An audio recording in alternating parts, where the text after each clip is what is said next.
Yung kamatis ko guys. Okay. Dami niyang bunga.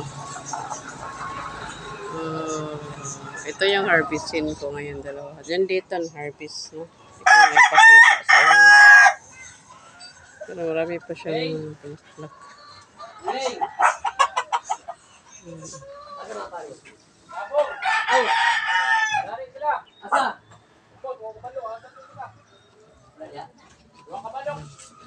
So, harvestin na natin ito. Yan ang orange. Dalawa.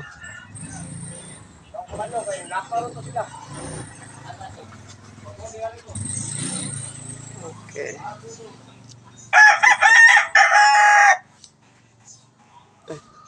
Anak ka. Nadoglag yun eh. Yan na. Hinog na.